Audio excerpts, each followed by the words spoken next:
Salve rastradores, por aqui Rastramento Humano, trazendo mais um vídeo. A cachorrada aqui tá arisca. Vamos de volta aqui na sede, esperando aqui agora ficar aqui no período da noite. Mas aproveitando aqui para pegar uns pontos de interesse. Já tá a cachorrada de novo aí. Pegar uns pontos que podem ser interessantes aí. Tem muita gente que já sabe de muita coisa que a gente já trata aqui. Muitos já têm conhecimento, já sabem bastante, mas pode ser útil para outros, né? Pegando esse ponto aqui, estamos aqui nessa área rural, com os cachorros, né? Já saímos de dia aí, estamos agora aqui à noite, mas um ponto importante. Nessas áreas rurais, é comum se ouvir relatos de pessoas que supostamente tiveram alguns animais de criação ali atacados por cachorros. Por cachorros não, melhor dizendo, por onças. Quando na verdade, eventualmente, aqueles ataques ali, eventualmente, não foram promovidos por onça. Ou onça pintada, depende do local. Onça pintada é mais difícil, mas em algumas regiões do Brasil tem bastante ainda. Ou onças sussuaranas, por exemplo, que alguns chamam de leão-baio. Alguns falam que foram atacados. Mas na verdade, muitas vezes acaba não sendo nenhum animal desse silvestre, nenhuma onça pintada, nenhuma sussuarana, nenhum leão-baio, e sim por cães nessas áreas rurais. E mesmo ao redor dessas áreas de proteção ambiental, unidades de conservação, por exemplo, existem infelizmente vários cachorros e gatos abandonados que entram e passam a viver em estados ferais, como se fossem selvagens mesmo. Seja porque infelizmente pessoas locais ali abandonam esses animais e vão para essas regiões, já nascem por ali. Eles podem ficar extremamente agressivos e trazer um dano muito grande para aquela região de proteção ambiental. Por exemplo, no caso de javalis é mais fácil quantificar, porque o produtor rural sabe quantos hectares foram destruídos, qual o preço que ele pagou para aqueles insumos, qual o prejuízo que ele vai ter em não ter aquela colheita, então é mais fácil quantificar. Mas esses prejuízos desses cães ferais, por exemplo, que ingressam nessas áreas de proteção ambiental, por exemplo, de unidades de conservação, ele nem sequer é quantificado e traz um grande prejuízo para a biodiversidade, causando vários prejuízos, predação, levar zoonoses, eliminando pequenos herbívoros e comprometendo inclusive a disseminação de sementes. Isso inclusive é estudado academicamente, tem vários estudos sobre isso, e sim, tem solução, mas nós não vamos tocar nesse assunto aqui porque não queremos gerar problemas aqui com esses vídeos. Pessoalmente, em palestras, inclusive nós tivemos na edição da Shot Fair 2022, tratamos desse assunto, mas aí presencialmente é mais fácil abordar o assunto, explicar, não por um vídeo aqui. Hoje em dia está difícil falar alguns assuntos por vídeo, então não vamos trocar especificamente, mas sim, a própria lei prevê o que fazer nessas situações.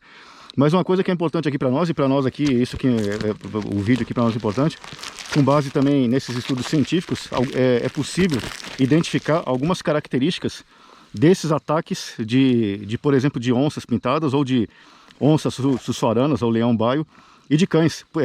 A partir de algumas características, isso não é sempre assim, existe uma constância, é uma regra, mas claro que pode haver exceções.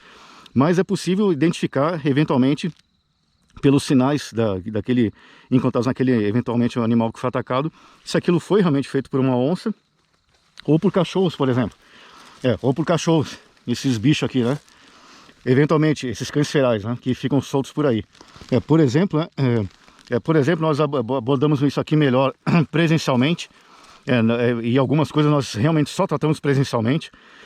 Mas, por exemplo, né, só para você ter uma noção, as onças pintadas têm uma mordida muito forte, é uma carga bruta ali de força, e portanto ela tem condições de, na predação dela, utilizar um tipo de ataque e, consequentemente, de mordida, que é bem característico, e as regiões que ela morde também são bem características. Já as onças sussuaranas, por exemplo, elas já não têm uma potência tão grande como a da onça pintada, e portanto, mas elas promovem um outro tipo de ataque com as guerras que elas têm. Elas vão para outra parte do corpo daquele animal, geralmente, e causam outro tipo de óbito daquele animal. Já esses cães ferais que ficam soltos nessas áreas rurais, por exemplo, ou em unidades de conservação, já é um outro tipo de ataque.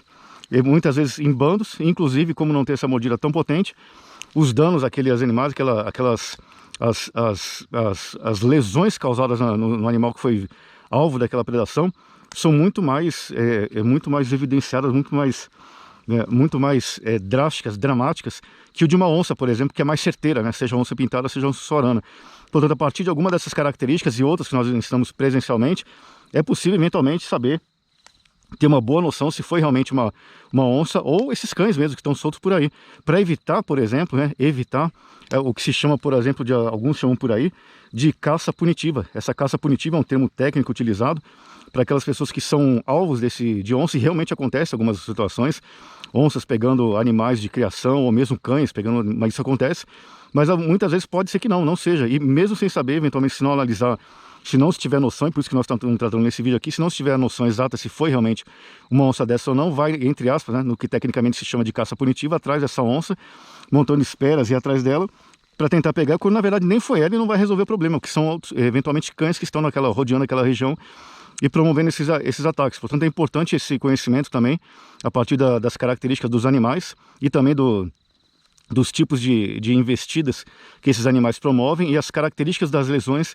deixadas por esses animais que fazem essas predações, para tentar identificar realmente se foi uma onça mesmo, por aquele onça ou uma pintada ou uma sussuarana, ou cães, por exemplo, né, para saber inclusive que medidas a tomar para aquele lugar, né, nesse caso, que inclusive pode eventualmente caracterizar crime. Portanto, a nossa intenção aqui é trazer esses esclarecimentos, né, isso é possível buscar em outras fontes. Nós procuramos preservar aqui algumas coisas para deixar para presencialmente. Nós não cobramos nada aqui, nós simplesmente colaboramos aqui, divulgamos esses vídeos, mas algumas coisas realmente ficam mais para questões presenciais e, portanto, né, nós tocamos no assunto aqui, mas mais especificamente, inclusive em razão das polêmicas que podem envolver, só presencialmente mesmo.